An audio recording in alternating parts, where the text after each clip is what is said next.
A mythological monarch, called Theseus, is said to have created the city of Athens in ancient Greece. The citizens of Athens expressed their tribute to him by maintaining his ship at the harbor because he fought several naval engagements. For hundreds of years, this ship of Theseus remained there. With the passing time, parts like the wooden plank of the ship began to decay. To maintain the attractiveness and wholeness of the ship, the deteriorating boards were replaced with new planks, made of the same material. After the replacement, several questions were raised by people about its originality and authenticity. People began asking questions like, is it still the same ship of Theseus if one of the planks is replaced? This question about the ship of Theseus suggests one of the most interesting areas of the problem, which has fascinated and grabbed philosophers' attention to a great extent. This problem is called the problem of identity by the philosophers. What is a physical object? Even after there are changes in an object, how do they stay the same? At what point does an object become different? When we talk about changes in certain objects, we tend to say that it changed, but while saying that, what are we referring to? What exactly is it that has changed? Imagine an object. Now let's consider that due to some reason, all of its components are changed or replaced. Does the object still remain the same?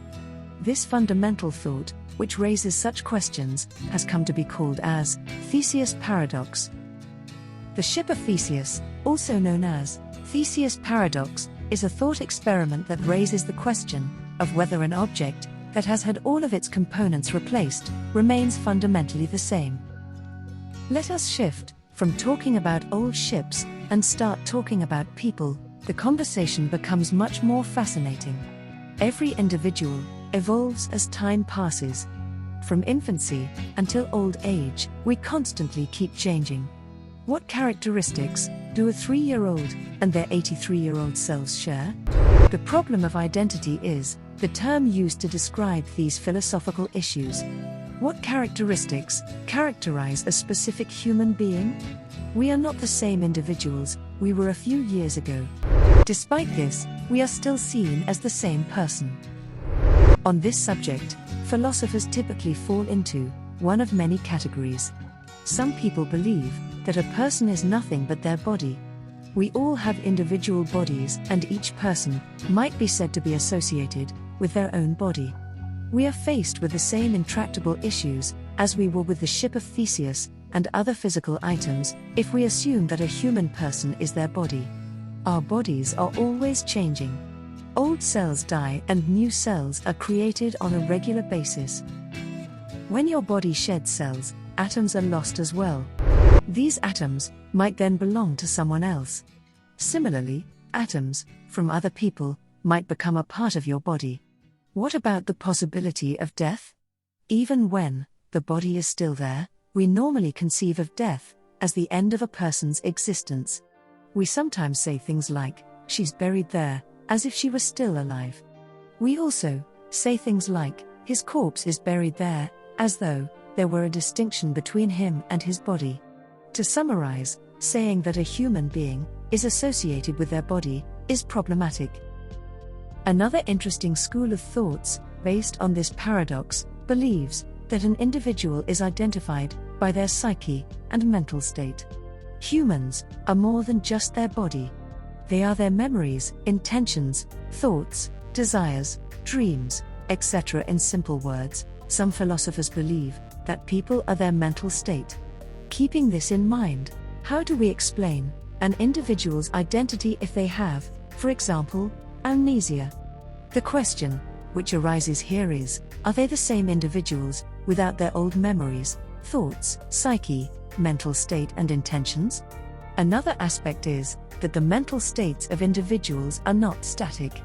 They keep changing, be it a slow or a fast change. Another scenario is, if ever in future, through surgery, we successfully transplant brain, how is the individual's originality maintained and to what extent? Yet another school of thought suggests that every person has a unique soul. This soul determines what and who they actually are. Let us assume that the soul exists. Keeping this assumption in our mind, how is it related to the body? How is it related to one's psyche and mental state? If there is, in any sense, no connection between both, how can we differentiate between one soul from the other? And without differentiating, we cannot suggest originality of anything. There is no one answer to this paradox. However, many hybrid answers and explanations are put forth to explain the ship of Theseus paradox. Here are a few possible answers. First, over time, there is no identity. According to this view, there is no continuous ship that exists across time, but rather, each instant's ship is a separate ship, an event that occurs just for that moment. Do you perceive yourself in this light, as if you're a different person every time you look at yourself? Second, identity lasts across time because of the final purpose or cause one holds in life. After all, the ship of Theseus had a purpose: to take the hero into combat. This is the ship's ultimate reason for being. According to Aristotle, there are 4 causes, or reasons, for something to exist. The formal reason is the thing's design, such as the shape of the ship or the way your skeleton's bones are arranged. The material cause is the sort of substance that anything is formed of, such as the ship's wood or your body's cells. The efficient or moving cause is the agent that causes something to change, such as the passage of time decaying the ship's wood or your life events forming your personality. The ultimate cause is a thing's intended purpose or the mystical potential of an oak tree growing from an acorn. This final cause is the ship's essence and identity, as well as the purpose for its existence. You may compare the ship's eventual purpose to the meaning of your own life, your telos, or ultimate goal. As a function of its intended purpose, this method of addressing the problem argues that the ship is the same ship. Third, there is no ship in sight. The ship, according to conceptualism, is only an idea we created. The old ship and the new ship are 2 distinct notions. Then they can't be the same ships, right? How else would we be able to compare these concepts? You may think about oneself in this way as well. You may also claim that you are nothing more than an idea that you created. There is no such thing as you, only your perceptions of who and what you are. We're approaching a time when our notions about who we are and what it means to be human are becoming increasingly relevant. These questions are no longer merely abstract ideas to mull about when we're feeling ideologically befuddled. The moment will come when we must make concrete, materialistic, ethical judgments about abstract ideas, like our personalities, identities, and humanity.